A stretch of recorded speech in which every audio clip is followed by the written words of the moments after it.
Finally here at 5:30 tonight, big changes coming to late night television. You've probably heard CBS is canceling The Late Show with Stephen Colbert at the end of this season in May. There is a lot of speculation as to why this is happening. What we do know is that it's a big cultural shift as our TV viewing habits are continuing to change.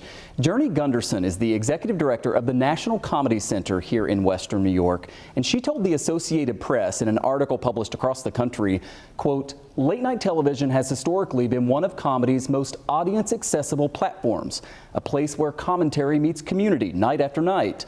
This isn't just the end of a show, it's the quiet removal of one of the few remaining platforms for daily comedic commentary." And Journey joins me live tonight to talk more about this from Jamestown. Always great to have you on the show, and I know you're right there in the middle of what is an amazing exhibit on late night comedy. Let me start with just your reflections and building more off of what you told the Associated Press there on the significance of this. Well, for more than 30 years, going back to 1993, The Late Show has been a staple in comedy. And as we reflect and lament this loss, anytime a comedic voice leaves the airwaves, and in particular in this situation, mainstream network late night airwaves, that's a really significant loss of daily comedic commentary that's important. It's important that the jokes and the punchlines and the speaking truth to power and the holding up the mirror, much like the days of the court jester, it's important that that has a space on mainstream accessible, audience accessible airwaves. And so this isn't just the loss of a show. You know, it really is the removal of that longstanding comedy institution that's a key part of our system of checks and balances. And Journey, we were showing video there of not just Stephen Colbert, but also the other late night hosts. Do you worry that this is the trend now? Do you worry about the future of The Tonight Show on NBC and Jimmy Kimmel Live here on ABC? Absolutely. Because when we are laughing together as a country, when we're laughing together as an audience, the way it is done when it's a mainstream network show in the late night slot, we're laughing at a mutually agreed upon premise in some way. That's how laughter and comedy creates connection.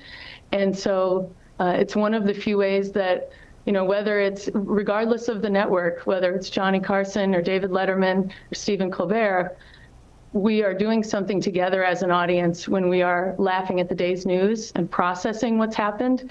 And so this is a tremendous loss for comedy, for the art form, and for freedom of speech.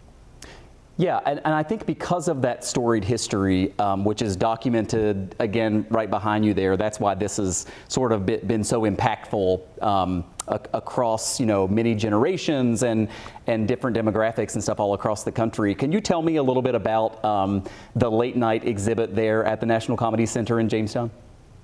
Yes, you're only seeing a small portion of it based on this perspective, but as a museum, our job is to contextualize things because comedy is so temporal. It's representative of the culture of the moment, and late night embodies that. So behind me, not only do you have the timeline of the history, but people can study the staples, the long-standing staples of the monologue, the signature bit, and the guest interview. And every host has their strong suits.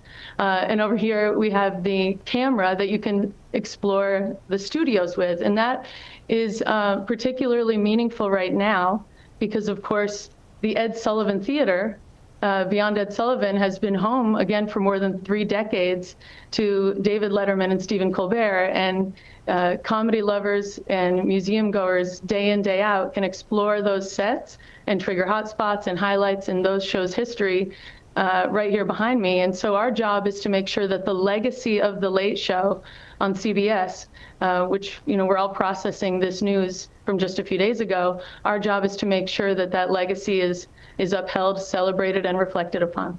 And Stephen Colbert going out on top, the top-rated late-night host. Despite that, it will be canceled come May. Journey Gunderson, Executive Director of the National Comedy Center in Jamestown. If you haven't seen that late-night exhibit, you got to go check it out. Journey, thank you so much for sharing time with us. Thank you.